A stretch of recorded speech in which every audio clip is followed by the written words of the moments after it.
Rob Smith here at Rising Conk. I'm here with the victorious Kenzie Liddle. Kenzie, hard-fought victory for 3 grueling and tough rounds for yourself. How are you feeling after that? Whoever said I'm too small for lightweight, you're absolutely right. He was the biggest fucking guy I've ever fought in my entire life, and he felt like the strongest as well. I really had to dig deep for that one, but he was a great guy, it was a great fight.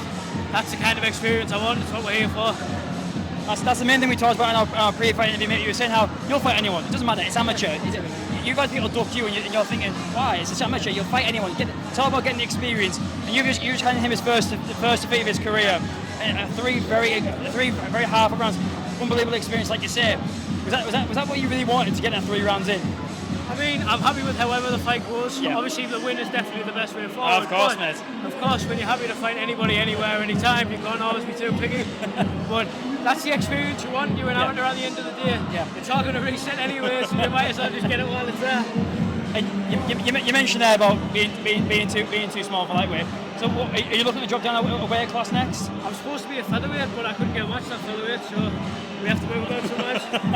Not what I want to be doing, but if it's how I'm going to get a fight, it's how I'm going to get a fight. Yeah, exactly that, mate. And so talk me through your performance. You're very wrestling heavy performance, like you're really grinding against that cage, working hard for those takedowns.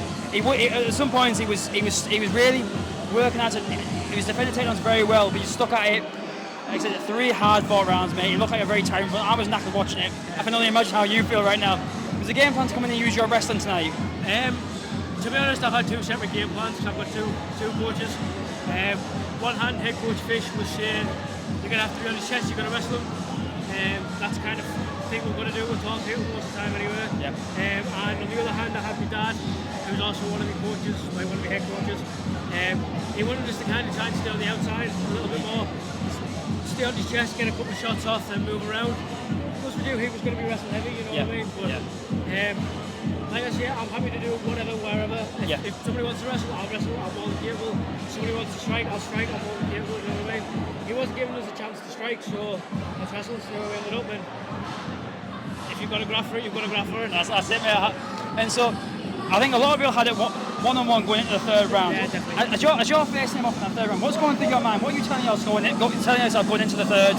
So there's something that Fisher always says when he wants you to pull your finger out, like pull your finger out the back. He always says round a piece. Yeah. You've got a round, he's got a round. Yeah. You want it more, you move and get it. Yeah. That's exactly what happened. We weren't too sure on the first one, but if you want your fighter to go and fight his heart out in the 3rd round, you're going to tell him he's got 1 round and it's one apiece. So it's a good way forward, good way to do it. Unbelievable, mate. Was there anything about the fight that surprised you all tonight? I was actually very surprised at how well he was shooting. I've never had anybody get in on me like that before. So when he was shooting, it was kind of like, oh fuck, where's he going? And then he was like with my leg, and I was like, oh, okay, fair enough, I'm doing this now. That's completely unheard of. Nobody ever shoots like that on me, so thank you, Ben. I now know what that feels like. And as you're getting your hand raised, you're the winner. What's going through your mind? It must be a big moment of relief for yourself in a way. I kind of knew that could have went either way because we weren't sure on the first round. Yeah. I knew I definitely had the 3rd. Yeah. I knew he definitely had the 2nd. Yeah. But I was just kind of like, I believe I've done enough. Yeah. If I haven't done enough and he's got it, fair enough. That's 3 hard rounds in the bag that nobody other people would have blew. Yeah. So it's kind of mixed feelings, but happy I got what I wanted. So yeah, of course, man, of course. Final question: how are you going to celebrate tonight? I don't know, because I'm not a big drinker, and I don't want to get absolutely party.